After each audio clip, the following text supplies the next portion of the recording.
आता वंदू श्रोतेजन, भक्त ज्ञानी संत सज्जन, विरक्त योगी गुण संपन्न सत्यवादी.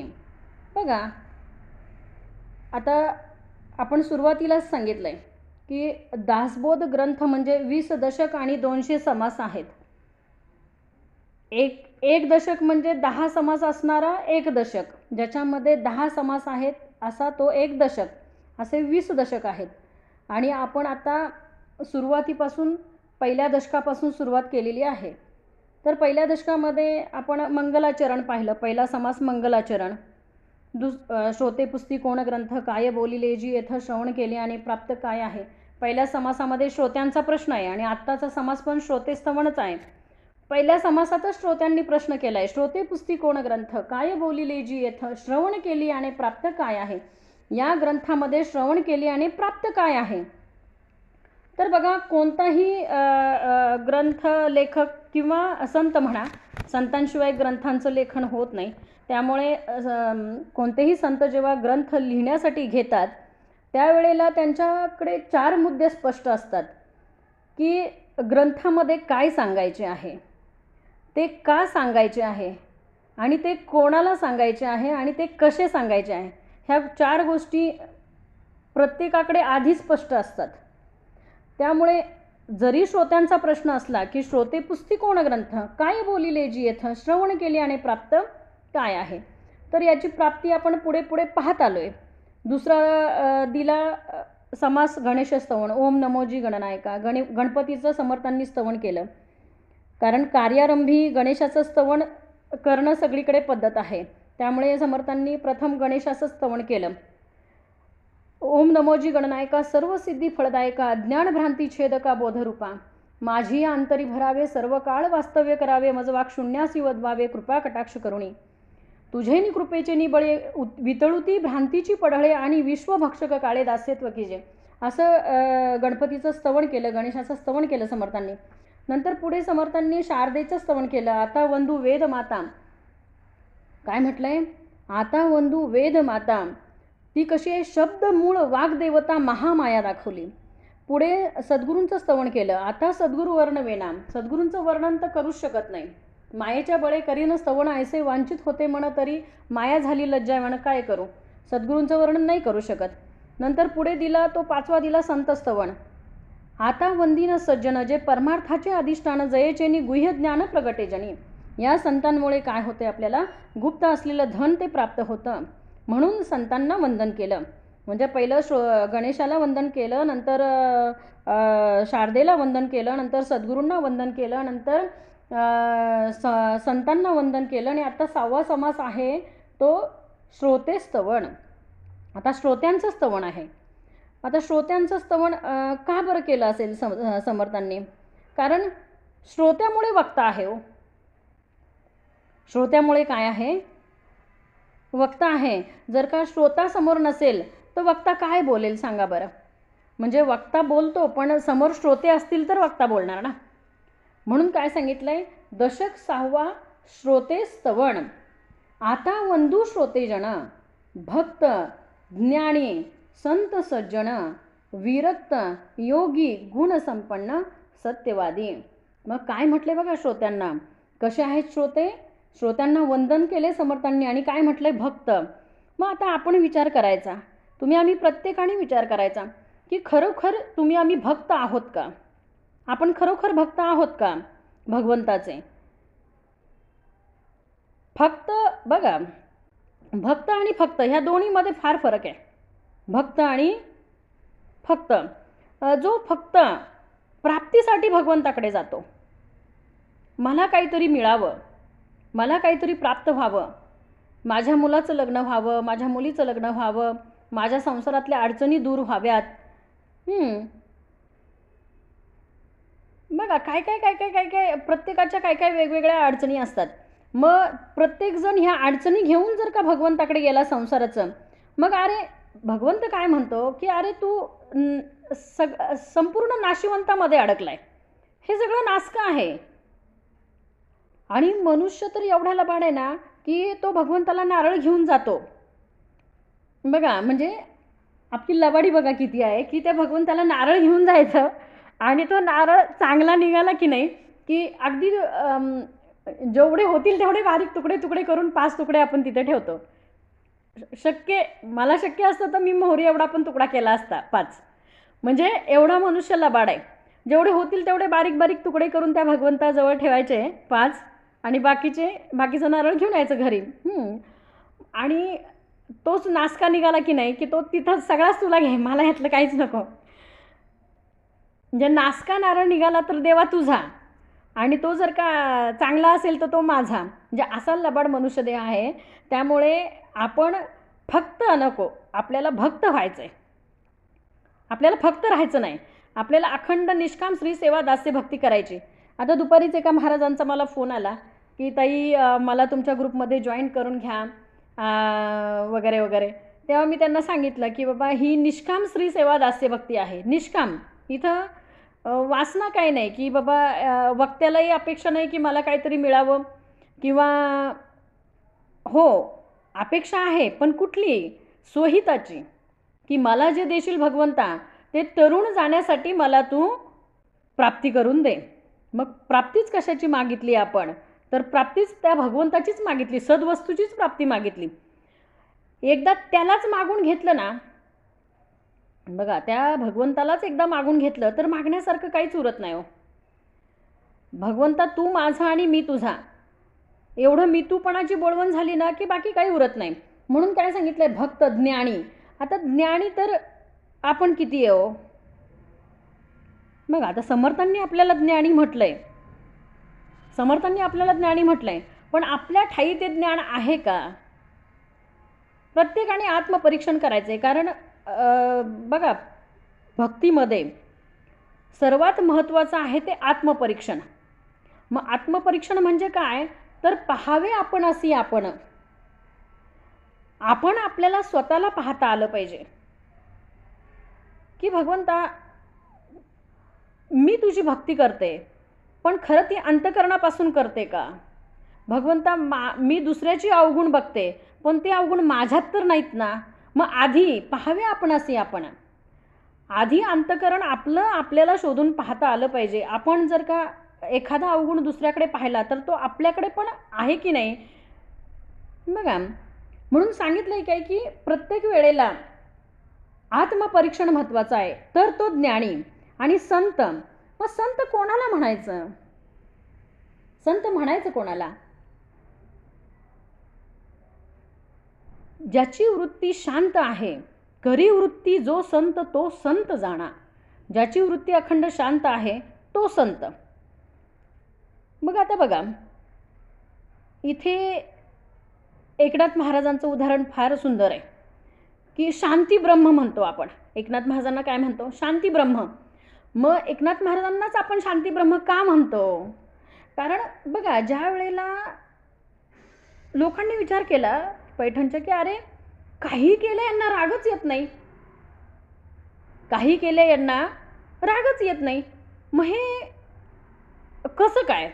तर मग लोकांनी विचार केला की आपण यांना राग आणायचा.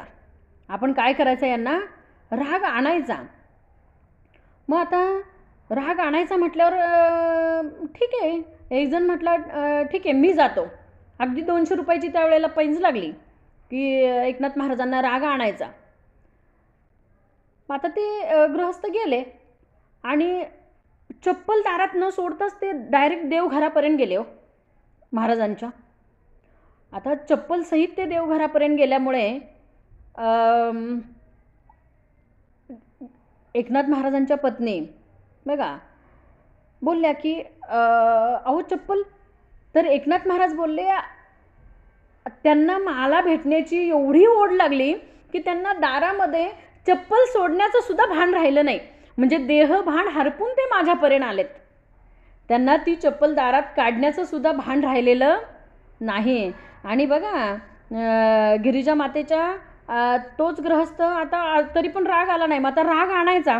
मग ते काय केलं त्यांनी, त्या झाडत होत्या खाली वाकून अशा केरसुंडीने झाडत होत्या. त्यावेळेला ह्यांनी काय केलं, ह्या गृहस्थांनी हे टुनकन उडी मारून त्यांच्या पाठीवर बसले. त्यावेळेला मग आता तरी एकनाथ महाराजांना राग येईल, त्यावेळेला सुद्धा एकनाथ महाराज रागवले नाहीत. ते पत्नीला म्हणले, सांभाळा सांभाळा लेकरू नाही तर पडेल खाली. काय म्हटले? लेकरू सांभाळा, कडेवर बसलेलं लेकरू सांभाळा नाही तर खाली पडेल. बघा आता जर पाहायला गेलं तर राग आणण्याचा पुष्कळ लोकांनी प्रयत्न केला. एक जण तर एक येऊन तर बघा 108 वेळा त्यांच्या अंगावर थुंकला. पण 108 वेळा अंगावर थुंकला म्हणून एकनाथ महाराज रागवले नाहीत हो. कारण रागवणं हे संतांच्या वृत्तीमध्येच नाही, कारण त्यांची वृत्ती अशी शांत असते. आणि मग तो 108 वेळा थुंकला तरी पण 108 वेळा एकनाथ महाराजांना गंगेचं स्नान घडलं. मग ते काय म्हटले की तुझ्यामुळे, तू 108 वेळा थुंकलास म्हणून तुझ्यामुळे मला हे 108 वेळा गंगा स्नान घडलं. म्हणजे वाईटातनं नेहमी काय करत आले संत? वाईटातनं नेहमी चांगलं घेत आले. मग हा गुण मला त्यांचा घेता आला पाहिजे. संतांचा हा गुण आहे ना, संतांकडचा हा गुण मला घेता आला पाहिजे की वाईटात नेहमी चांगलं घ्यायचं. बघा मग आता जो यवण आपल्या अंगावर थुंकलाय त्याच्याकडेच तुपाची वाटी घेऊन जायचं की तुझ्या जिभेला कोरड पडली असेल माझ्या अंगावर थुंकून थुंकून, त्यामुळे हे थोडंसं तूप लाव. म्हणजे हे केवढी नम्रता. नम्र झाले भूता तेने कोंडिले अनंता. एकदा का नम्रता आपल्या अंगी घेतली ना, आपण नम्र झालो ना, तर या ब्रह्मांडाला गवसणी घालण्याची ताकद आपल्यामध्ये प्राप्त होते, एका नम्रतेमध्ये. कशामध्ये? एका नम्रतेमध्ये. म्हणून बघा ज्या वेळेला माऊलींच्या संतांचं चाललंय, संत कोणाला म्हणायचं, आता ज्या वेळेला माऊलींना एवढा त्रास झाला, भयंकर त्रास झाला, मुलांना न्याय मिळावा म्हणून माऊलींच्या आईवडिलांनी, विठ्ठलपंत आणि रुक्मिणी दोघांनी पण देहांत प्रायचित्त घेतलं. आता देहांत प्रायचित्त कशासाठी घेतलं? तर माझ्या लेकरांना न्याय मिळावा म्हणून. पण झालं उलटंच. बघा विठ्ठलपंत आणि रुक्मिणी मातांनी ज्या वेळेला देहत्याग केला त्यानंतर या 4 मुलांचा छळ अजून वाढला, अजून त्यांचा छळ अजून वाढला. लोकांनी अजून छळलं त्यांना. इतकं छळलं की बघा माऊलींनी भिक्षा मागितली की त्या भिक्षेमध्ये माती कालवायची, ती भिक्षा खाली सांडून द्यायची. उपाशी ती लहान लहान पोरं उपाशी दिवस त्यांनी काढले. का तर लोकांनी त्रासच तेवढा दिला. साधं खापरसुद्धा त्यांना मांडे भाजायला दिलं नाही. माऊलींना बघा पाठीवर मांडे भाजावे लागले. आपल्याला हे सगळं माहिती आहे. आपल्याला माऊलींची दृष्टांत माहिती आहे, सगळं माहिती आहे. पण इथं सांगायचं आहे काय की विश्वाचे माऊली आज ज्ञानोबराय म्हटलं तर संपूर्ण विश्वाची माऊली. आणि माऊली तरी का म्हणायचं?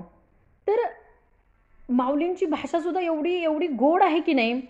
त्या भाषेमध्ये ना प्रत्येक म्हणजे माऊलींच्या प्रत्येक ओळीमध्ये म्हणा, कशामध्ये म्हणा, उकार येतो. उकार म्हणजे उकाराची भाषा आहे. ऋणू झुणू रे भ्रमरा, सांडी तू अवगुणू रे भ्रमरा. अवगुणू म्हणजे अवगुणाला पण अवगुणू म्हटलंय. ऋणू झुणू रे भ्रमरा, सांडी तू अवगुणू रे भ्रमरा. म्हणजे बघा केवढी गोड. कारण उकाराची भाषा फक्त आई मुलालाच बोलू शकते. लोक बाळ्या म्हणतील पण आई बाळू म्हणते. लोक काळ्या म्हणतील, आई काळू म्हणते. बघा लोक बाब्या म्हणतील, आई बाबू म्हणते. म्हणजे ती उकार आहे ना फक्त ती आईच लावू शकते. म्हणून त्या माऊलींना विश्वाची माऊली म्हणतो आपण. माऊलींना काय म्हणतो आपण? विश्वाची माऊली. मग माऊली बघा एवढी शांत वृत्ती. माऊलींची वृत्ती पण बघा खूप शांत. पण किती सहन करायचं. मर्यादा संपली.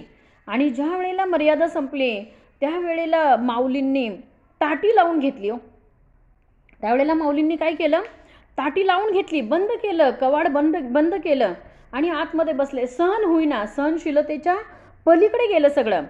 आणि मग बघा आता माऊली बसल्यानंतर मुक्ताई उपदेश करते. बघा ज्या वेळेला आईनी देहत्याग केला त्यावेळेला त्या भावंडांची आई झालेली मुक्ताई, 10 वर्षाची मुक्ताई. बघा, माझी मुक्ताई मुक्ताई 10 वर्षाचं लेकरू, चांगदेव योगी आणे तिले मानला रे गुरु. बघा, चांगदेवांनी सुद्धा जिला गुरु मानलं अशी ती 10 वर्षाची मुक्ताई, ती या भावंडाची, या तिघांची, बघा निवृत्ती, ज्ञानदेव आणि सोपानदादा, या तिघांची पण ती आई झाली. आणि ज्या वेळेला माऊली खिन्न होऊन त्या कवाड बंद करून बसले, त्यावेळेला मुक्ताई बोलली, अरे ज्ञानदादा, हे तुला शोभत नाही. म्हणजे मुक्ताईला सांगावं लागलं, अरे ज्ञानदादा, हे तुला शोभत नाही. चिंता क्रोध मागे सारा, ताटी उघडा ज्ञानेश्वरा. काय म्हणते मुक्ताई? चिंता क्रोध मागे सारा, ताटी उघडा ज्ञानेश्वरा. योगी पावन मनाचा, साही अपराध जनाचा. योगी कसा असतो तर तो मनाने पावन असतो आणि अखंड जनाचा अपराध काय करतो? तो सहन करत असतो. म्हणजे जनाने किती जगाने किती जरी त्याच्यावर चिखलफेक केली, बघा तुकाराम महाराजांच्या पायावर तर उकळीचं पाणी टाकलं, उकळीचं पाणी टाकलं पायावर, तरी पण रागवले नाही. जळो हे मस्तक, जळो ही काया, तो अभंग आहे बघा, पण हरिनामाचा गजर मात्र अखंड चालू राहू दे, असं तुकाराम महाराज म्हटले त्यावेळेला. म्हणजे एवढं उकळीचं पाणी जरी पायावर पडलं तरी शांत राहायचं आहे. आपल्याच्यानी होईल का होते? शक्य नाही. त्यामुळे बघा, ती मुक्ताई म्हणते दादाला, अरे दादा, योगी पावन मनाचा, साही अपराध जनाचा. विश्व रागे झाले वणी, संत सुके व्हावे पाणी. विश्व जरी रागाने पेटलेलं असलं तरी संतांनी काय व्हायला पाहिजे? पाणी व्हायला पाहिजे. आपण नेहमी म्हणतो की नाही, कोणी अग्नी झालं तर कोणी पाणी व्हायला पाहिजे, त्याशिवाय वाद मिटत नाही ना. मग तसं विश्व जरी रागाने पेटलं तरी संतांनी काय व्हायचं? पाणी होता आलं पाहिजे. आणि शब्द शस्त्र झाले क्लेश. काय सांगितलंय? शब्द शस्त्र, क्लेश म्हणजे दुःखदायक. दुसऱ्याने आपल्याला बघा निंदास्पद बोललं, दुःखदायक बोललं, तर ते आपल्याला काय करायला पाहिजे? उपदेश मानायला पाहिजे. शब्द शस्त्र झाले क्लेश, संती मानावा उपदेश. संतांनी तो काय करायचा? उपदेश मानायचा. वाईट शब्द सुद्धा उपदेश मानायचा आहे. शक्य आहे का हो? वाईटातनं नेहमी चांगलं पाहता आलं पाहिजे. आणि वाईट लोकांनी आपल्याला बोललं तर तो आपल्यासाठी उपदेश आहे. एक साधं उदाहरण सांगते. समर्थांची शिष्या वेण्णा माऊली, सगळे ऐकताय ना? समर्थांची शिष्या वेण्णा माऊली. तर वेण्णा माऊलींनी बघा, वेण्णा माऊलींना निंदा करायचे हो लोक. समर्थांचे शिष्य असल्यामुळे निंदा करायचे लोक. समर्थांची पण करायची, वेण्णा माऊलींची पण निंदा करायचे. मग वेण्णा माऊली काय बोलल्या माहिती आहे का? की माझी जन्म दिलेली माझी जी आई आहे ना, माझी जन्मदाती आई, जिने मला 9 महिने 9 दिवस तिच्या पोटामध्ये वाढवलं, अशी माझी जन्म दिलेली माझी आई, तिच्यापेक्षा ही निंदक माऊली जास्त श्रेष्ठ आहे. म्हणजे माझ्या जन्म दिलेल्या आईपेक्षा माझी निंदा करणारी ही निंदक माऊली तिच्यापेक्षा श्रेष्ठ आहे, जन्म दिलेल्या आईपेक्षा. मग आता तुम्ही म्हणाल कशी बरं, की जन्म दिलेल्या आईपेक्षा ही निंदक माऊली श्रेष्ठ कशी? आपली एखाद्याने निंदा केली ना तर ती आपल्यावर फुलं पडतात असं समजावं. किंवा साधी गोष्ट, एखाद्याने आपल्याला एखादी गोष्ट दिली प्रेमाने. मला समजा साडी दिली कोणी आणि मी ती घेतलीच नाही महाराज, तर ती साडी कोणाकडे राहणार? ज्यांनी जे मला देत होते मी घेतली नाही, मग ती त्यांच्याकडेच राहणार ना. मग तसं समोरच्यानी मला शिव्या दिल्या आणि मी त्या घेतल्याच नाही, तर त्या माझ्याकडे येणारच नाही. तुम्ही ज्या काही शिव्या देताय त्या तुमच्याकडेच, बरोबर की नाही? म्हणून आपण वाईट कोणाचं आपल्याला लावून घ्यायचं नाही. आपल्या अंगाला पहिली गोष्ट वाईट कोणाचं लावून घ्यायचं नाही, की बाबा तुझं तुझ्याजवळ. तसं वेण्णा माऊली काय बोलल्या, की माझी निंदक माऊली माझ्या जन्म दिलेल्या आईपेक्षा श्रेष्ठ आहे. मग ती कशी? तर माझी जन्म दिलेली आई, तिने माझी शिशू समजतंय ना? शिशू मलमूत्र अजून समजलं का नाही?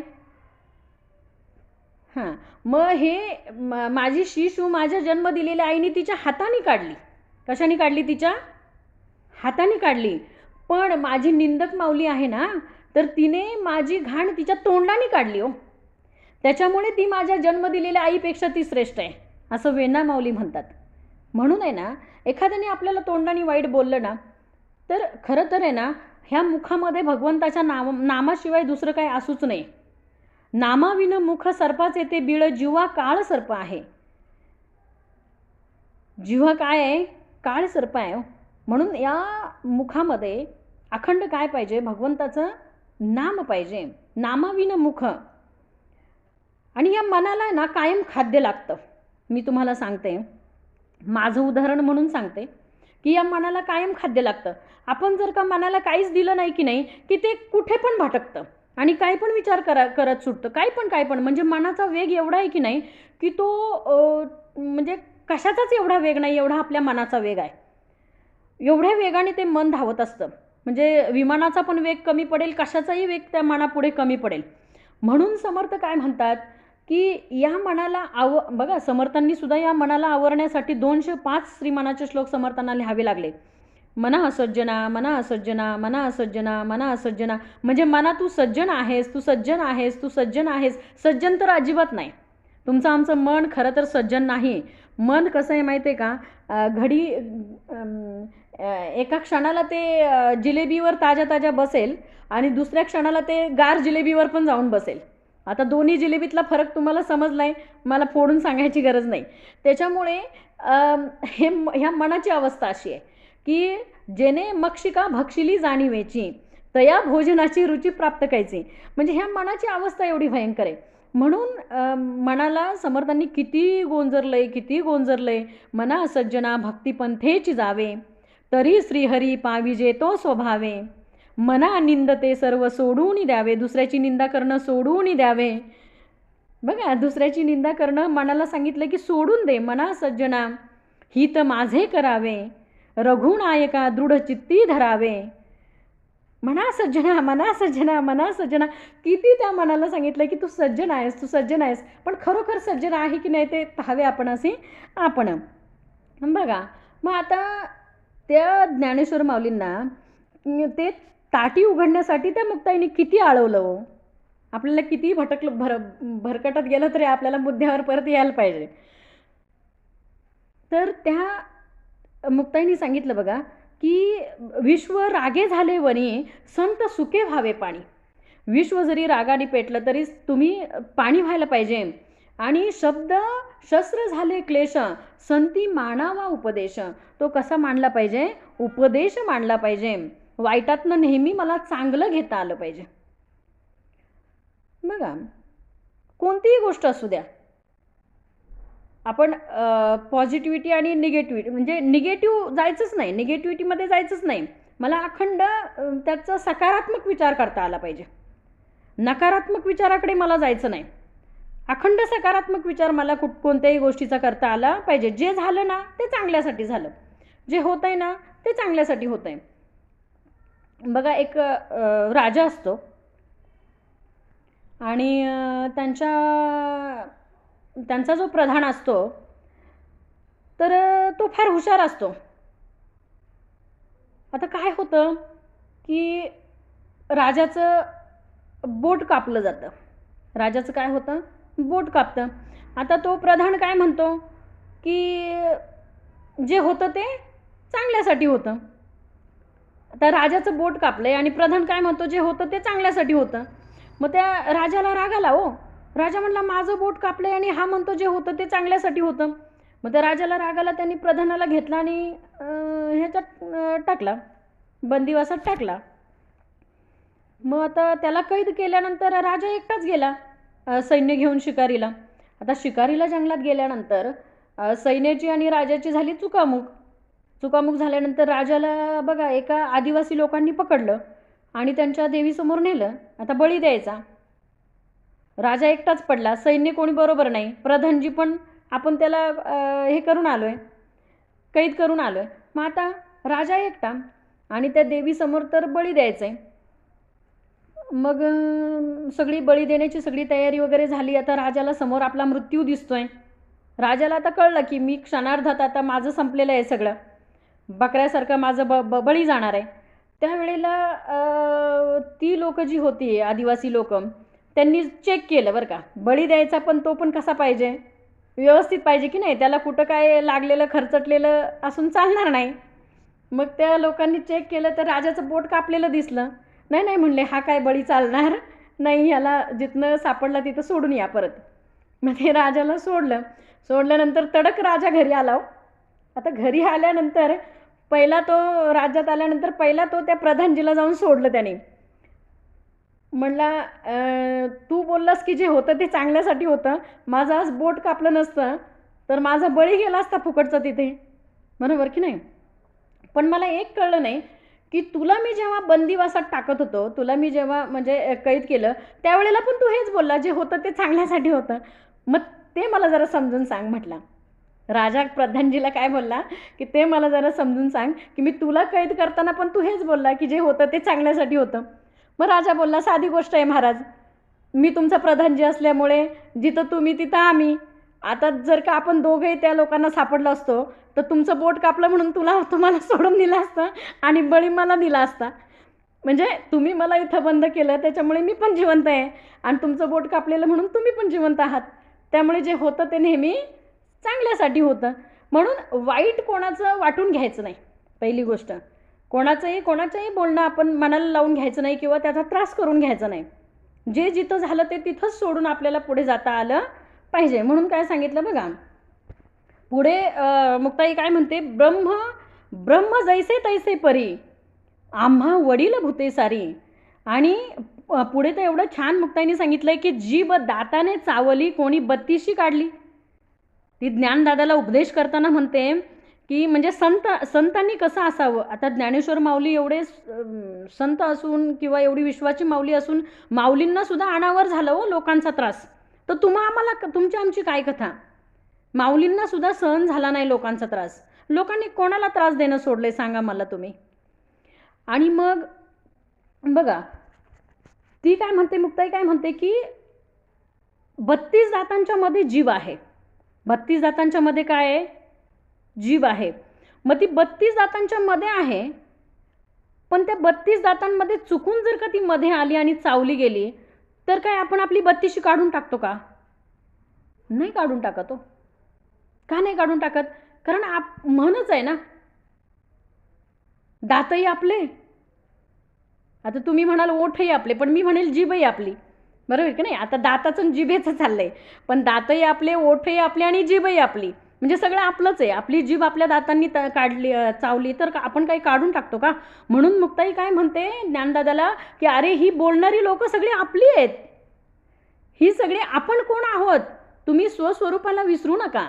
तुम्ही कशासाठी आलात, तुम्ही कोण आहात, आपण कोण आहोत याचा विचार करा. आणि हे बोलणारे सुद्धा आपलेच आहेत. हे कोण आहेत?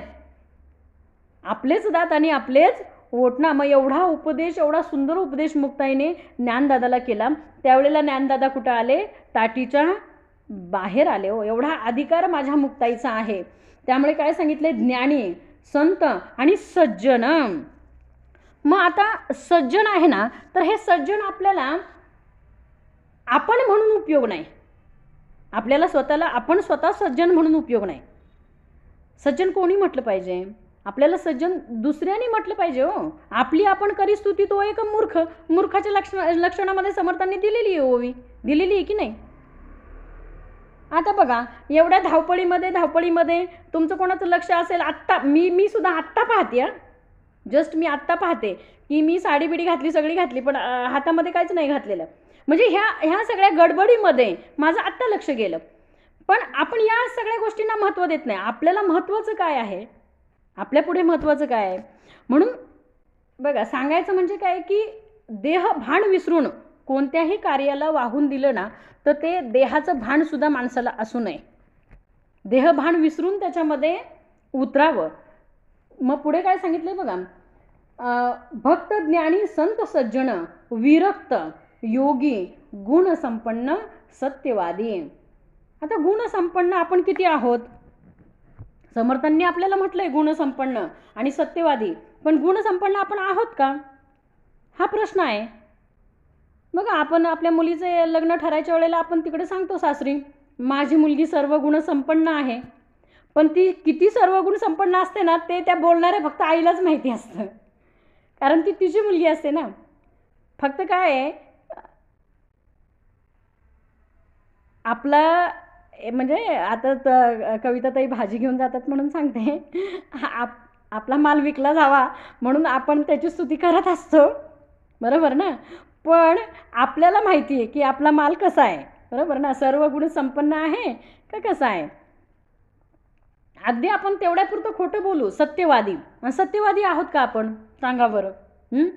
ती मुलगी अगदी पाहायला तिला नवरदेवाकडचे पाहायला येतात, अगदी पोहे वगैरे सुंदर करून आणती, छान पोहे करून आणती, देती. आणि ते लग्न झाल्यानंतर तो नवरा मुलगा म्हणतो की तू त्यावेळेला केलेले पोहे माझ्या जिभेवर अजून पण चव आहे त्याची. कारण दाखवताना तर काय मुलींनी केले, पण तसेचे तसे पोहे मला आता करून दे. शक्य आहे का? ते पोहे कोणी केलेले असतात? आईनी. मग आता ही लावते आईला फोन की आई, आता माझ्या नवऱ्याने सांगितले तसेच्या तसे पोहे करून मला पाहिजेत, मग आता काय करायचं. मग आई सांगते, मी इकडनं सांगते तेवढं तू कर. मग आई तिकडनं सांगते कांदा चीर, कोथिंबीर चीर, रेसिपी सांगते, लिहून घ्या सगळ्यांनी. कांदा चीर, कोथिंबीर चीर, मिरच्या चीर, बरोबर ना, लिंबू चिरून घे, पोहे भिजव, बरोबर ना, सगळं सांगितलं. आता कढई गॅसवर ठेव, त्याच्यामध्ये तेल टाक, जिरी मोहरी टाक, मग कांदा टाक, कोथिंबीर, मिरच्या काय असेल ते सगळं टाक, हलव, हळद टाक, फोडणी दे आणि पोहे टाक. सगळं केलं, सगळं करून ते पोहे पण हलवले आणि पतिदेवांना नेऊन दिले. आता दिल्यानंतर त्याला तोंडात पण घास घालवे ना हो, त्याच्या तोंडात घासच जाय ना, कारण तिने आईने जेवढं सांगितलं तेवढं तिने तर सगळं केलेलं असतंय, पण तरी पण तो तोंडात घास का घाले ना, काय चुकलं. मग ती आईला परत म्हणते येऊन, अगं आई, तू सगळं सांगितलं, मी तसंच केलं, पण तरी पण माझ्या पतीने पोह्याची डिश फेकून दिली. तर ती आई म्हणते, तू गॅस लावला होता का? ती म्हणते, ते कुठं तुम्हाला सांगितलं. म्हणजे गंमत अशी की सर्व गुण संपन्न आणि सत्यवादी आपण किती खरं बोलतो. त्याच वेळेला सांगितलं असतं की हे पोहे माझ्या आईने बनवलेत, मी बनवले नाहीत, तर सुटली असती ना. म्हणजे आणि बघा, अजूनसुद्धा एक उदाहरण आहे आपल्या महिलांचंच, अजूनसुद्धा एक छान उदाहरण आहे, सत्यवादी आपण किती असतो. आता ज्या वेळेला 100 रुपये दिलेले असतात आपल्याला, आपल्या घरातलं उदाहरण देते, ज्या वेळेला आपल्याला 100 रुपये दिलेले असतात की आजच्या भाजीचे, तर आपण त्या पूर्ण 100 रुपयाची भाजी आणतो का? कधीच नाही. मी तर नाही, तुमचं तुम्हाला माहिती. मग आपण काय करतो की 50 रुपयाची भाजी आणतो, 50 रुपये मागे टाकतो, बरोबर ना. पतिदेवांना सांगायचं 100 रुपये भाजीला संपले, 50 रुपये आपले मागे पडले की नाही. मग असं करत करत करत करत करत करत अगदी हजारो लाखो रुपये आपण साठवत असतो घरात. म्हणजे भाजीत काटकसर कर, किराण्यामध्ये काटकसर कर, नुसती एकातच नाही हो. अर्थमंत्री, घरातला अर्थमंत्री कसा असतो ते सांगते, नुसती भाजीतच नाही, मग ते किराण्यामध्ये पण, मग ह्याच्यामध्ये त्याच्यामध्ये करत करत करत करत अगदी ते हजारो लाखोवर जातं. आणि मग एखाद दिवशी माहेरी जाते आणि माहेरावरनं येताना एखादा दागिना घेऊन येते सासरी परत, आहे की नाही. आणि पतिदेवांना काय म्हणते की माझ्या आईने केलं, हा दागिना कोणी केला? माझ्या आईने केला. पण आता त्या पतिदेवांना पण माहिती आहे की हा आईने केला का कोणी केला. फक्त ते मनात काय म्हणतात, त्यांना सगळं कळत असतं, सगळं माहिती असतं. आपण मूर्ख आहोत. आपल्याला वाटतं की आपल्या पतीला काही समजत नाही किंवा त्यांना काही कळत नाही. त्यांना सगळं माहिती असतं, पण ते म्हणजे एक आपल्यावर प्रेम असतं किंवा ठीक आहे बाबा, जरी कितीही साठवलं आणि काही केलं तरी ही परत आपल्या घरातच आणणार आहे. तिकडं जाऊन आईचं नाव करून दागिना आणला काय, तो परत कुठे येणार आहे? घरातच येणार आहे. बरं, घरात जरी नाही आलं तरी 4 पैसे साठवून हिने जरी हिच्या आईला जरी दिले तरी हिचं कर्तव्यच आहे. आईवडिलांनी हिला पण जन्माला घातलेलंच आहे ना, म्हणजे ही पण त्यांची मुलगी आहे. मग हिने 4 पैसे आईवडिलांसाठी खर्च केले, त्यांच्या काही कारणासाठी खर्च केले तरी ठीक आहे. म्हणजे पतिदेव आपल्याकडे एवढं लक्ष ठेवत नाही हो. ठीक आहे, तिकडं दिले तरी ठीक आहे आणि तिकडनं काही आणलं तरी ठीक आहे. पण आपण मात्र हा सत्यवादीपणा आपला असतो. समर्थांनी आपल्याला सत्यवादी म्हटलंय, पण आपण सत्यवादी असे असतो. पण कधी कधी आहे ना, या गोष्टीचा फायदा असा होतो त्या पतिदेवांना, की ज्या वेळेला समजा घरावर एखादं संकट येतं, आपल्याच घरावर जेव्हा एखादं संकट येतं, त्यावेळेला समजा पतिदेवच आजारी पडले आणि आता हॉस्पिटलमध्ये आहेत आणि त्यावेळेला आर्थिक अडचण आली, तर हिची पैन साठवलेली काढते आणि पतिदेवांच्या हाती देते. म्हणती हे मी काटकसर करून साठवलेले पैसे आहेत, हे तुम्ही काय करा आता, वापरा. म्हणजे संसारात सुद्धा काही अडचण आली तर तेच पैसे ती काढत असते हो. त्याच्यामुळे जरी आपण हे खोटं बोलत असलो, समर्थांच्या दृष्टीने जरी आपण सत्यवादी नसलो, तरी आपण जे करतो ते आपल्या कशासाठी करतोय, संसारासाठी करतोय. मग तेच समर्थ काय म्हणतात, की हीच साठवणूक तुला परमार्थासाठी करता आली पाहिजे ना. हे जे संसारासाठी तू वेचतीये ना, हेच तुला परमार्थासाठी वेचता आलं पाहिजे ना. म्हणून काय सांगितलंय, एक सत्वाचे सागर, एक बुद्धीचे आगर, एक श्रोते वैरागर नाना शब्दरत्नांचे. एक सत्वाचे सागर, श्रोत्यांना काय म्हटलंय बघा, एक सत्वाचे सागर. आता सत्व म्हणजे सत्वगुण. मग तुमच्या आमच्यामध्ये रज, सत्व आणि तम हे 3 गुण प्रत्येकाच्या देहामध्ये आहेत. कारण त्रिगुणे चाले शरीर, हे शरीरच तुमचं आमचं त्रिगुणानी आहे. त्रिगुण आणि पंचमहाभूते, अष्टदा प्रकृती. मग ही अष्टदा प्रकृती याच्यामध्ये 5 कर्मेंद्रिय आहेत, 5 ज्ञानेंद्रिय आहेत, फोड करून सांगायचं म्हटलं तर.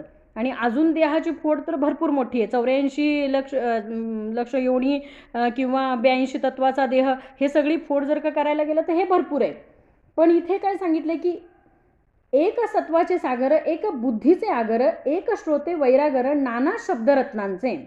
कसे, एक श्रोते वैरागर नाना शब्दरत्नांचे. म्हणजे श्रोत्यांच्या मुखामध्ये सुद्धा, इथे आता तुम्ही आम्ही बसलोय श्रवणाला, तर आवड असल्याशिवाय बसलोय का हो. एक सत्वाचे सागर, एक बुद्धीचे आगर. प्रत्येकाला अंतकरणामध्ये माहिती आहे, प्रत्येक जण ज्ञानी आहे. प्रत्येक समर्थांनी श्रोत्यांनाच म्हटलेलं आहे, संत सज्जन भक्त ज्ञानी, संत सज्जन विरक्त योगी गुण संपन्न सत्यवादी. मग का म्हटलंय, कारण इथे तुम्ही आम्ही बसलोय म्हणजे आवड असल्याशिवाय बसलो नाही. ग्रहण करायला काहीतरी मला मिळेल याच आपण आशेने तुम्ही आम्ही इथे बसलेलो आहोत. त्यामुळे पुढे काय सांगतायत, जे नाना अर्थामृताचे भोगते. म्हणजे हे वक्त्याने दिलेलं अर्थामृत, म्हणजे याला अमृत म्हटलंय. हे वक्त्याच्या तोंडातनं येणारं जे अर्थामृत आहे, या अर्थामृताचे हे श्रोते भोगते आहेत. म्हणजे तुम्ही आम्ही प्रत्येक जण पाहायला गेलं तर वक्ता तो आहे, देणारा भगवंत आहे. देणारा कोण आहे, भगवंत आहे. आणि तुम्ही आम्ही प्रत्येक जण इथं आता श्रवण करतोय, माझ्यासकट मी सुद्धा श्रवण करते. मग आपण ह्या अर्थामृताचं प्राशन करतोय. आता हे अमृत आहे, अर्थामृत. काय म्हणतात समर्थ याला, अर्थ अमृत. हे अमृत आहे. आणि हे अमृत आहे ना, स्वर्गातल्या देवांना सुद्धा प्राप्त नाही, जे आत्ता तुम्हा आम्हाला इथं प्राप्त आहे. मग ह्या अर्थामृताचे आपण कोण आहोत, तर भोगते आहोत, जे प्रसंगी वक्त्याचे वक्ते. आता प्रसंगी वक्त्याचे वक्ते म्हणजे काय, तर एखाद्या बघा, एखादा कीर्तनकार असेल, एखादा प्रवचनकार असेल, एखादा निरूपणकार असेल, तर तो बोलता बोलता एखादं चरण बोलता बोलता, तो अर्धचरण बोलता बोलताच श्रोता अर्धचरण पूर्ण करत असतो. वक्ता, श्रोता अर्धचरण बोलता बोलताच वक्ता अर्धचरण बोलता बोलता श्रोता ते चरण काय करत असतो, पूर्ण करत असतो. कारण बघा, वक्त्याचे वक्ते, प्रसंगी वक्त्याचे वक्ते. म्हणजे आपण स्वतःला कमी, श्रोत्यांनी म्हणजे ऐकणाऱ्यांनी कधी आपल्याला कमी समजू नये. आपण कोण आहोत, तर समर्थ म्हणले वक्त्याचेही वक्ते. म्हणजे वक्ता कुठं चुकला, श्रोते तुम्ही परमदक्ष, अलक्षासी लाविती लक्ष. म्हणजे श्रोते कसे आहेत, समर्थ म्हणले परमदक्ष आहेत, दक्ष आहेत, की हा नेमका कुठे चुकतोय. 1 तासभर खूप चांगलं सांगितलं ना, तर ते लक्षात नसतंय माणसाच्या, पण कुठेच चूक झाली ना, ती मात्र बरोबर लक्षात राहते. म्हणजे तो कसा आहे श्रोता, तर वक्त्याचाही वक्ता आहे, असं समर्थ बोलतात. काय सांगितलं, की जे अर्थामृताचे भोगते, जे प्रसंगी वक्त्याचेही वक्ते, नाना संशयाते छेदिते निश्चय पुरुष. बघा, मनामध्ये बघा श्रवणातनं काय होतं, श्रवणे चुके अधोगती मनास्वे विश्रांती समाधानम. श्रवणाने संपूर्ण संशय मनातला निघून जाणार आहे.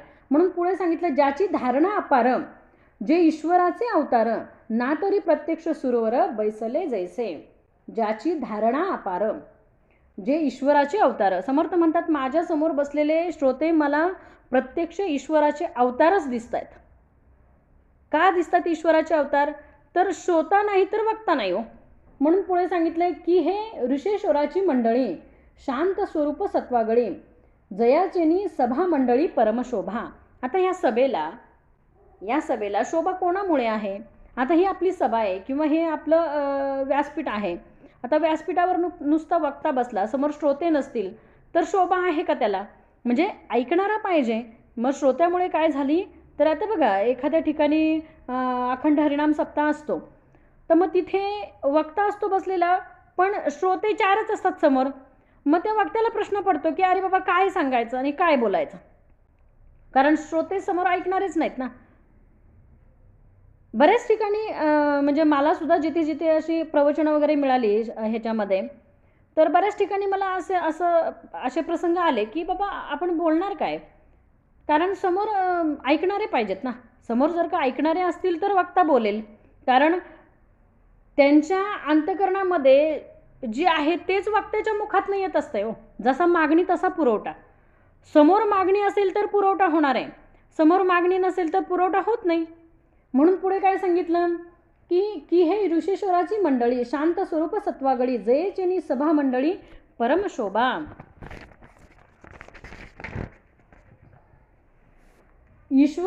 हृदयी वेदगर्भ विलासे मुखी सरस्वती. हृदयी वेदगर्भ विलासे मुखी सरस्वती विलासे साहित्य बोलता जैसे भासती देवगुरु. काय सांगितलं समर्थांनी की त्यांच्या हृदयामध्ये काय आहे तर अखंड भगवंताचा वास आहे. हृदयी वेदगर्भ विलासे, अखंड 4 वेद 6 शास्त्र 18 पुराणाचं ज्ञान त्या ऐकणाऱ्या श्रोत्याला आहे असं समर्थ म्हणतात. जे पवित्रपणे वैश्वानर, जे स्फूर्ती किरणाचे दिनकर, ज्ञातेपणे दृष्टीसमोर ब्रह्मांड नये. जसं सूर्यामुळे बघा सूर्याच्या किरणामुळे प्रकाश पडतो, जसं समर्थ सांगतात जसं सूर्याच्या किरणामुळे प्रकाश पडतो, तसं श्रोत्यांच्या बघा श्रोतेसमोर जे बसलेले असतात ना, तर त्यांचा उत्साह पाहून त्या वक्त्याला काय मिळतं? स्फूर्ती किरणे. म्हणजे श्रोत्यांकडे पाहून वक्त्याला बोलण्याचं काय स्फुरण येतं असं समर्थाला म्हणायचं आहे. मग पुढे काय सांगितलं की जे पवित्रपणे वैश्वानर, स्फूर्ती किरणाचे दिनकर, ज्ञातेपणे दृष्टीसमोर ब्रह्मांड नये. जे अखंड सावधान, जयास त्रिकाळाचे ज्ञान, सर्व काळ निराभिमान आत्मज्ञानी. काय म्हटले समर्थ श्रोत्यांना? सर्व काळ निराभिमान आत्मज्ञानी. ज्यांचे दृष्टी खालून गेले ऐसे काहीच नाही उरले. पदार्थ मात्रासी लक्षिले मणे जयाच्या. ज्यांच्या दृष्टी खालून गेले ऐसे काहीच नाही उरले. मग बघा समर्थांनी काय म्हटलंय की प्रत्येक वेळेला, पुढच्या ओळीमध्ये समर्थ म्हणतात की जे काही आठवावे, म्हणजे प्रत्येक वेळेला वक्ता जे काही आठवत असतो, अगदी आठवून जो वक्ता असतो तो अगदी आठवून सांगण्याचा प्रयत्न करत असतो. म्हणजे कोणत्याही गोष्टी, एखादा दृष्टांत म्हणा किंवा एखादी पुराणातली काही गोष्ट असेल किंवा अगदी आठवून तो सांगण्याचा प्रयत्न करतो वक्त्यांना. मग समर्थ काय म्हणतात की जो वक्ता बुद्धीला ताण देऊन आठवून सांगण्याचा जे प्रयत्न करतो ते श्रोत्याला आधीच माहिती असतं. म्हणजे आपण कीर्तन ऐकताना, प्रवचन ऐकताना समोर महाराज जे काही सांगतात ना, ते आपण ऐकलेलं नसतं का? आधी कधी आपण सगळं ऐकलेलं असतं, म्हणजे आपल्याला त्या वेळेला आठवत असतं, अरे हो हे मी आधी पण ऐकलंय, अरे हो हे मी आधी पण ऐकलंय, अरे हो. आता रामायण सांगितलं, समजा एखाद्या महाराजांनी रामायण सांगितलं की असं झालं तसं झालं, असं रामाने युद्ध केलं, मग रावणाला मारलं, मग सीतेला आणलं, मग हे सगळं आपण काय म्हणू, हे सगळं मला आधीच माहिती आहे, बरोबर ना? सीतेची ती अग्निपरीक्षा सगळं मला आधीच माहिती आहे. मग महाभारतातलं घेतलं की द्रौपदीचं वस्त्रहरण आहे किंवा ते युद्ध आहे, कुरुक्षेत्रावरची भगवद्गीता आहे, बाकीच्या गोष्टी जे जे काही प्रसंग आहेत, तो श्रोता काय म्हणेल की हे मला आधीच माहिती आहे. म्हणजे जे जे काही वक्ता आठवून आठवून सांगण्याचा प्रयत्न करतो ना, ते श्रोत्याला आधीच माहिती आहे. म्हणून काय सांगितलं बघा, जे जे काही आठवावे ते ते तयास पूर्वीच ठावे. जे जे काही आपण आठवून आठवून सांगण्याचा प्रयत्न करतो ते त्या श्रोत्याला पूर्वीच ठाऊक आहे. म्हणजे तो वक्त्याचाही वक्ता आहे, श्रोता नव्हे. तो श्रोता नव्हे, तो वक्त्याचाही वक्ता आहे, असं समर्थ म्हणतात. जे जे काही आठवावे ते ते तयास पूर्वीच ठावे, तेथे काही अनुभवावे ज्ञातेपणे करुणी. तिथे आपण ज्ञानी आपल्याकडचं ज्ञान काय पाजळायचं समर्थ बोलले की त्या श्रोत्याला आधीच सगळं माहिती आहे. तरी पुढे काय सांगतात समर्थ, परंतु हे गुणग्राही म्हणून बोलतो निशंक, भाग्य पुरुष काय एक सेवित नाही. परंतु हे गुणग्राहिक म्हणून बोलतो निशंक. बघा काय म्हणतात समर्थ की मी हे निसंकोचपणे का बोलतो, कारण हा माझा अनुभव आहे. मी निसंकोचपणे बोलतो कारण हा माझा अनुभव आहे की श्रोता हा श्रोता नव्हे, तो वक्त्याचाही वक्ता आहे, हा माझा अनुभव आहे. म्हणून हे मी निसंकोचपणे बोलतो. पुढे सांगितलं, सदा सेविती दिव्यान्न पालटा कारणे अवेट अन्न तैसीच माझी वचने प्राकृते. म्हणजे समर्थांना काय सांगायचं आहे की आपण रोज जरी पक्वान्नाचं सेवन केलं, आपण रोज घरामध्ये पक्वान्नाचं सेवन केलं तर त्याचा कंटाळा येतो की कधीतरी आपल्याला मिरचीच्या ठेच्याची आठवण येतेच की नाही. कधीतरी आपल्याला असं वाटतं की चटकदार काहीतरी पाहिजे, रोज काही ती श्रीखंडपुरी आणि पुरणपोळी, श्रीखंडपुरी आणि पुरणपोळी, मग काहीतरी थोडंसं जिभेला चव म्हणून काहीतरी पाहिजे ना. मग तसं समर्थ काय म्हणतात की एकनाथी भागवत असेल, ज्ञानेश्वरी असेल, हे इतर ग्रंथ जे आहेत ना ते श्रेष्ठच आहेत, पण त्याच्यामध्ये एक जिभेला चव म्हणून तुम्ही हा दासबोध वाचा, एक वेगळी चव म्हणून वाचा, कारण हा प्राकृत आहे, हा संस्कृत नाही. तुम्हाला संस्कृत वाचण्याची आवड लागली असेल तरी कधीतरी तुम्ही हा मराठीतला प्राकृत कधीतरी तुम्ही वाचा, याची पण आवड लागेल. थोडंसं जिभेला एक वेगळी चव म्हणून वाचा, असे समर्थ म्हणतात. खरं तर म्हणजे एकनाथी भागवत असताना, ज्ञानेश्वरी असताना, हे सगळे ग्रंथ एवढे मौल्यवान असताना समर्थांना दासबोध समर्थांनी लिहिला आणि तो दासबोधही त्याच पंक्तीमध्ये, समर्थांचा दासबोधही त्याच पंक्तीमध्ये बसला आणि अजूनही लोक हा दासबोध एवढ्या आवडीने वाचतात. आणि समर्थांना जे पंचप्राण आहेत आपल्या बघा मायभूमीचे जे पंचप्राण आहेत, आपल्या देशाचे जे पंचप्राण आहेत, त्या पंचप्राणामध्ये समर्थांविषयी बोललं जातं. म्हणजे ज्ञानेश्वर माऊली असतील, एकनाथ महाराज असतील, तुकाराम महाराज आहेत, नामदेव महाराज आहेत आणि त्यांच्यामध्ये 5वे समर्थ. मग हे 5 आपले पंचप्राण आहेत आणि पंचप्राणामधला एक जरी गेला तरी जगू शकतो का आपण? नाही जगू शकत. हे पंचप्राण आहेत. म्हणून काय सांगितलंय बघा की पुढे काय म्हणतात समर्थ की सदा सेविती दिव्यान्न पालट्या कारणे अवेटान्न तैसेची माझी वचने प्राकृते. आपुले शक्तीनुसार भावे पूजावा परमेश्वर, परंतु पूजू नये हा विचार कोठेच नाही. बघा आता मी सकाळी उपासना सांगितली, आपल्या शक्तीनुसार करा, पण करायचीच नाही हे असं करू नका. आपल्या शक्तीनुसार भावे पूजावा परमेश्वर कसा? आपल्या शक्तीनुसार. पण देवाची पूजाच करायची नाही किंवा मी उपासनाच करणार नाही किंवा मी वाचणारच नाही असं करू नका. 25च्या ऐवजी 5 ओव्या वाचा, पण वाचल्या पाहिजेत. तैसा मी एक वाक दुर्बळ, श्रोते परमेश्वरच केवळ, यांची पूजा वाचा बरळ करू पाहे. काय म्हणतात की मी वाक दुर्बळ आहे. समर्थ म्हणतात मी वाक दुर्बळ आहे.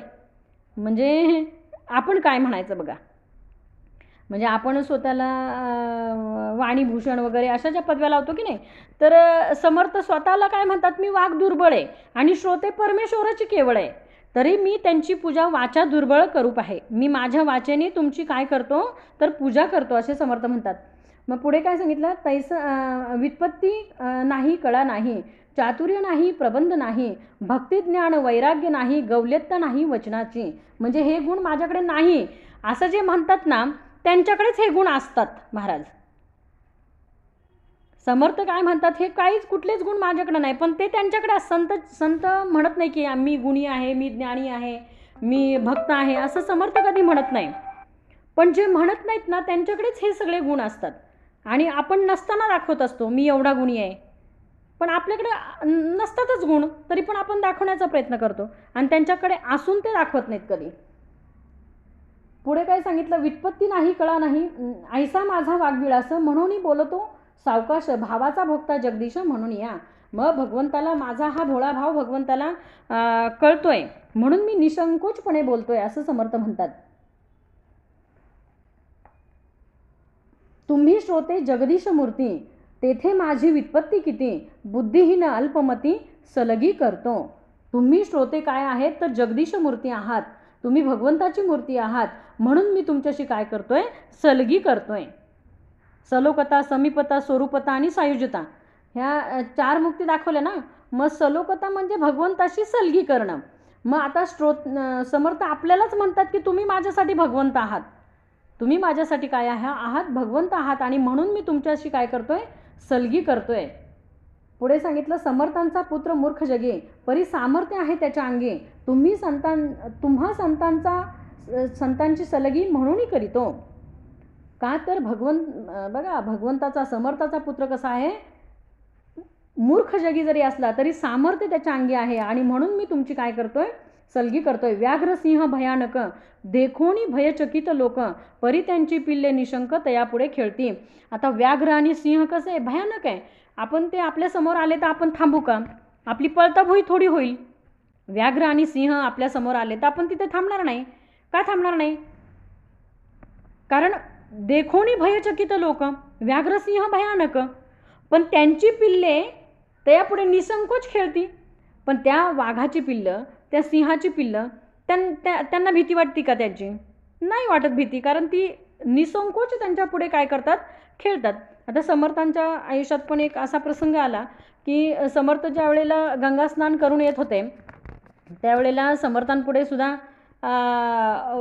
वाघोबादादा आला हो. पण समर्थांनी अंतर्ज्ञानाने जाणलं की हे रूप कशाचं आहे. त्यामुळे समर्थांनी तिथे हात जोडले आणि श्रीरामा, रामराया, तू मूळ रूपात ये. अधिकार होता हो. काय सांगितलं, तू हे एवढं भयानक रूप तुझं मला दाखवू नको, तू मूळ रूपात मला दर्शन दे.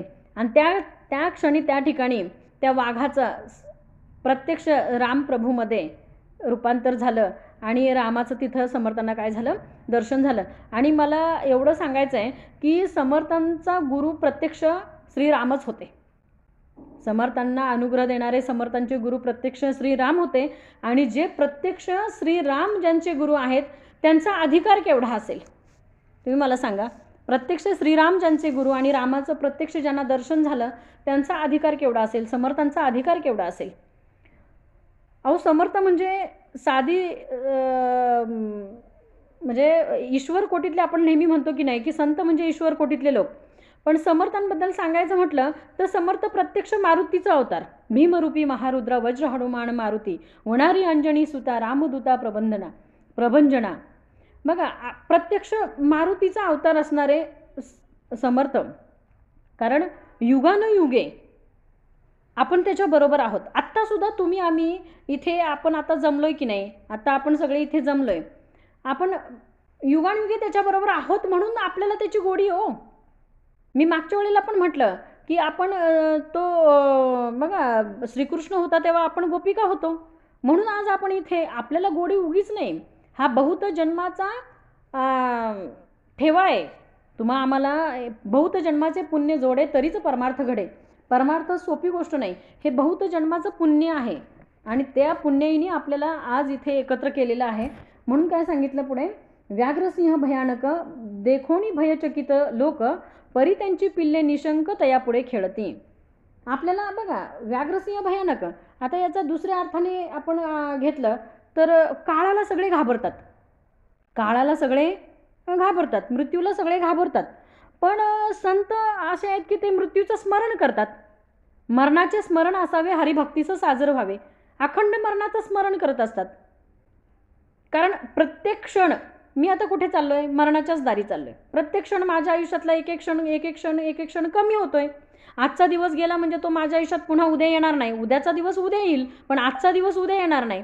म्हणजे प्रत्येक वेळेला माझ्या आयुष्यातला एक एक दिवस उन्हा होऊन मी कुठे चाललोय? तर मृत्यूच्या दारात चाललोय. जन्माला आल्यापासूनच हा प्रवास आहे मृत्यूचा. जन्माला आल्यावर आपण पेढे वाटतो एवढ्या आनंदाने, पण आपण म्हणतो बाळ 8 वर्षाचं 8 दिवसाचं झालं, नंतर 8 महिन्याचं झालं, नंतर 8 वर्षाचं झालं. अरे तेवढे दिवस त्याच्या आयुष्यातले कमी झाले ना. म्हणजे प्रत्येक क्षणी आपण कुठे चाललोय.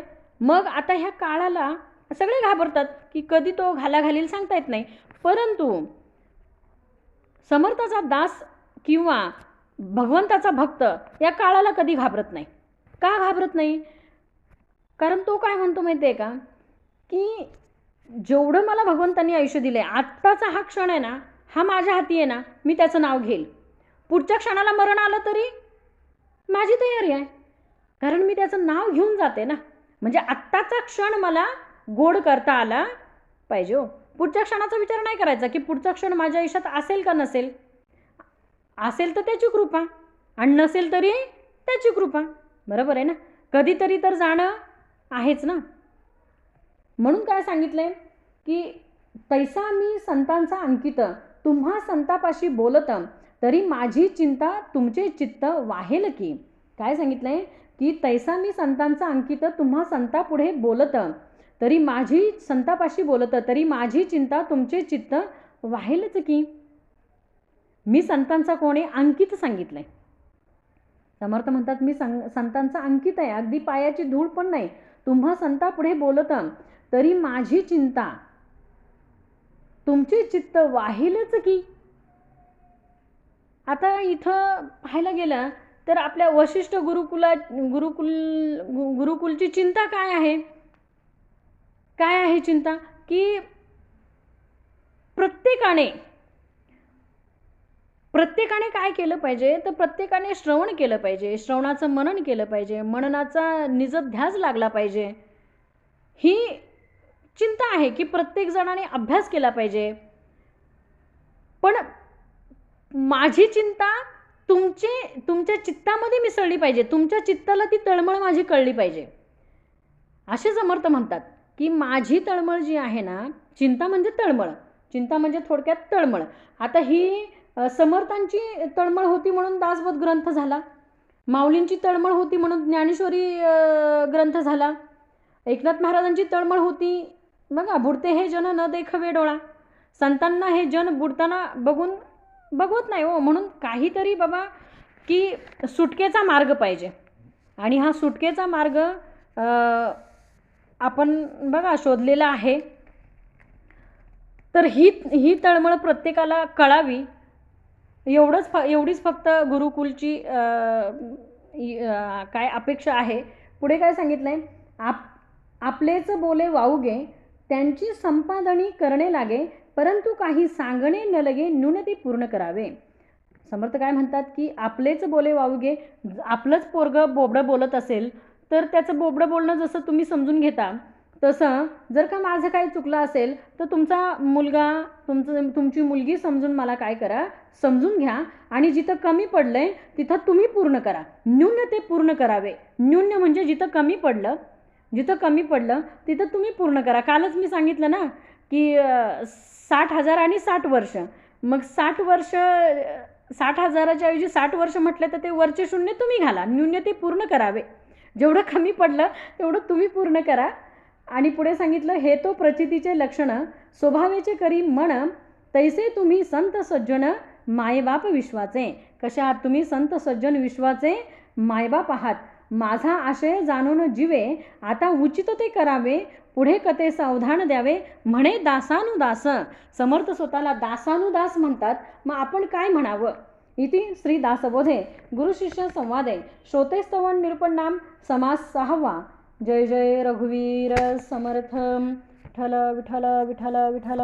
आता विश्वात्मके देवे, येणे वाग्यज्ञ तोषावे, तोषोणी मज द्यावे, पसाय दान हे. जे खळांची व्यंकटी सांडो, तया सत्कर्मी रती वाढो, भूता परस्परे पडो, मैत्र जीवांचे दुरितांचे तिमिर जाओ, विश्वस्वधर्म सूर्य पाहो, जो जे वांचिल तो ते लाहो, प्राणी जात वर्षत सकळ मंगळी, ईश्वरनिष्ठांची मांदियाळी, अनवर्त भूमंडळी भेट तू तया भूतां, चला कल्पतरूचे आरव, चेतना चिंतामणीचे गाव, बोलती जे अर्णव पियुषांचे, चंद्रमे जे आलांछन, मार्तंड जे तापहीन, ते सर्वाही सदा सज्जन, सोयरे होतू किंबहुना सर्व सुखी, पूर्ण होऊनी तिही लोकी, भजे जो आदि पुरुषी